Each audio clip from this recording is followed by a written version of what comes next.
살기 팍팍하다는 말이 절로 나오는 시기입니다. 요즘처럼 다 같이 어려운 시기가 또 있었나 싶을 정도로 주변을 보면 경제적인 어려움에 처하신 분들이 많은 것을 볼 수 있을 텐데요. 아무리 어렵다고 하더라도 자신이 위기에서 벗어나기 위해 타인을 위기에 빠뜨리는 행위는 하지 말아야 하지 않을까 싶습니다. 실제로 주변을 둘러보면 자신이 살 길을 찾기 위해 타인과 금전 거래를 하고 난 후 갚지 않는 경우가 흔하기 때문인데요. 채권자의 입장에서는 당연히 주장할 수 있는 자신의 권리이기 때문에 언제고 자신이 원할 때 채권 추심을 진행하면 되겠지라는 생각을 하기 쉽지만 모든 상황들은 저마다 알맞는 타이밍이라는 것이 있기 때문에 차일피일 미루다가 타이밍을 놓치게 된다면 그 후에는 돌려받을 길이 없어질 가능성이 높아지는 만큼 주의가 필요합니다. 오늘은 이렇게 금전적인 문제들에 있어 돌려받기 위해 법적 절차를 밟고 난 후 채무자 신용조사가 필요하신 분들을 위해 필요한 정보를 가져왔습니다. 누군가에게 빌려준 돈이라는 것은 포괄적인 의미를 가지고 있기 때문에 다른 단어들에 비해 뜻이 다양할 수밖에 없습니다. 실질적인 금전 거래가 오간 경우가 있는가 하면 물품을 납품하고 받아야 할 거래대금이나 용역대금, 음식이나 숙박에 대한 외상값에 이르기까지 의미하는 것도 천차만별이기 때문인데요. 상황이나 금액에 따라 법적 절차를 진행하는 방법들이 다양하기 때문에 사실상 소송을 진행하는 과정에서부터 막막함을 느끼시는 분들이 많은 분야이기도 합니다. 문제는 알맞는 방법을 통해 소송을 진행하고 승소를 했다고 해서 상황이 종료되는 것은 아니라는 점입니다. 오히려 승소를 하고 난 후에도 채무자가 변제를 하지 않는 경우가 흔하기 때문인데요.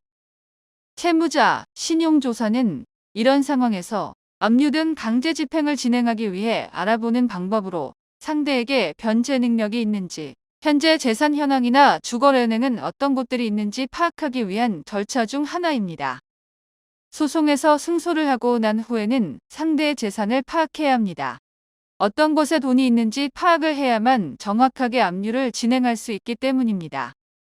그리고 흔히들 이 과정에서 먼저 떠올리는 방법이 다름 아닌 재산명시 신청입니다. 법원을 통해 신청할 수 있는 방법이기 때문에 신뢰도가 높다는 생각을 하시기 때문인데요.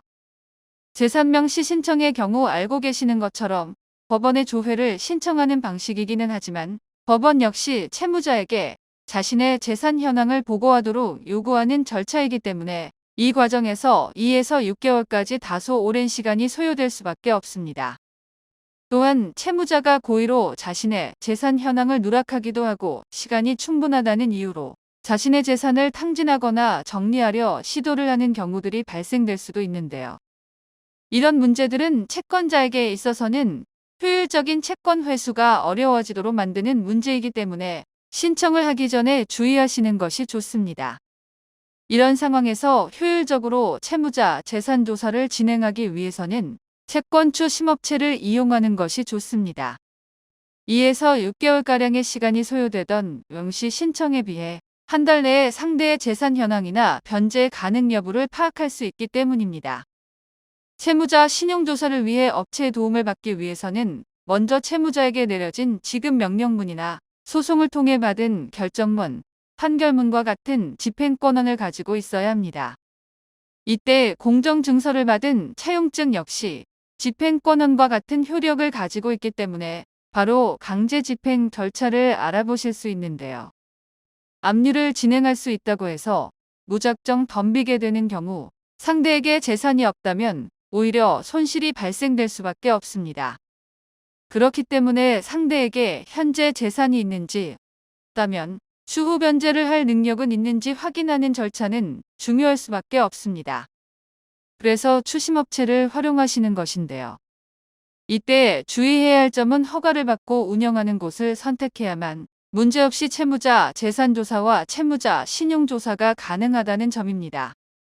일부 허가를 받지 않은 곳을 알아보게 되면 재산을 파악하는 것 자체가 위법이 될 수 있으며 권한이 없기 때문에 세세하게 재산 내역을 확인하기 어렵기 때문입니다.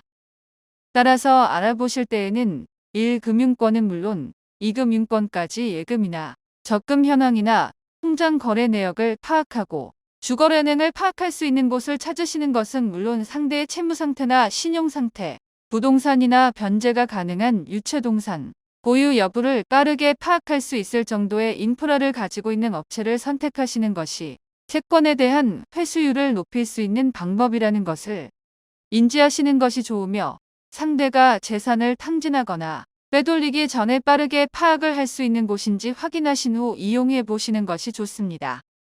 이상 채권 추심 상담소 TV였습니다. 감사합니다.